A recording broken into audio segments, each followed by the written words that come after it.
Hi, I'm just going to show you one of my favorite tricks in Excel.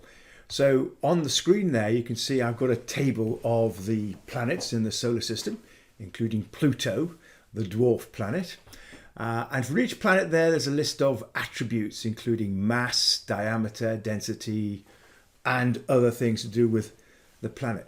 Now in the table in the last column there, the one you can see K, I've got the name of each planet: Jupiter, Jupiter, Earth, Jupiter, Jupiter, Mercury. That is the planet with the highest value of the attribute in any of those given rows. So Jupiter has the highest attribute here for mass. There it is, 1898 times 10 to the 24 kilograms. Big planet. The question is, how did I get the program to select the name Jupiter? And you can see there in the formula bar how I've done that. There are three main functions being used. There's an index function, there's a match function, and then there's a max function. And like all functions, they work from the inside to the outside. There's also, in the first part of this, planet names, which is a range name I've given to the names of the planets.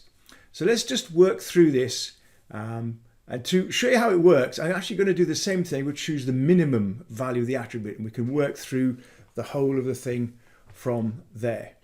So the first thing I'm going to do is find out what is the minimum value in the row. So I type in equals min, open my brackets, and then select all the way along there. When I press enter, I find the minimum value in the row there appears to be the 1 for Pluto. The minimum mass is Pluto, and it's selected that value.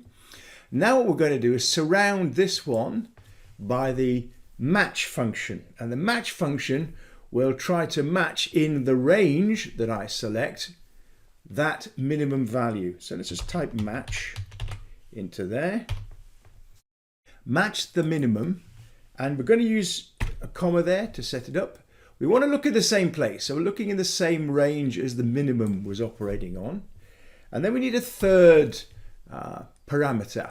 So we want an exact match, because you can actually put in different ways of looking at that. You can look for less than, an exact match, or greater than. We want the exact match, for which we need to type in the number 0, and then we can close that bracket.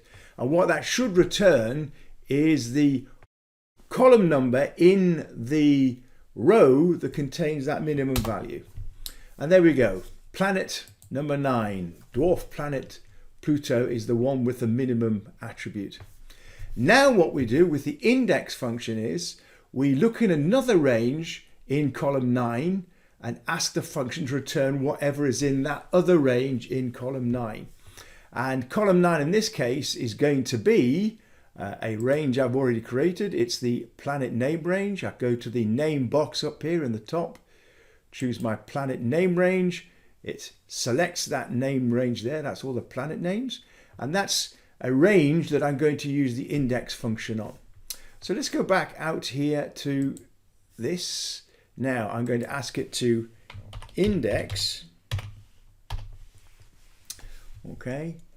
And I want it to find planet names. I want to look in planet names. So I'm just going to type in planet names there. It should not have any difficulty finding planet names for me. So I type in planet names, put a comma in, and I just want it to look in the first row. I don't need to do anything with it because there's only one row in this particular range. And that should be enough. If I type in, there we go. So all I had to do with the index function was to give it a name to look at, and then a number which comes from this match min function. Which of the columns in the name range would I be looking at? So having done that, we should just now be able to copy that down, which we can. And then you can apply whatever formatting you like to that particular thing. Okay, so I think that's a very useful function. You can think of many different tables from which you could look up information and get a returned value, and from which you can then draw further conclusions. So I hope you found that particular one useful, and I'll see you in the next video. Take care.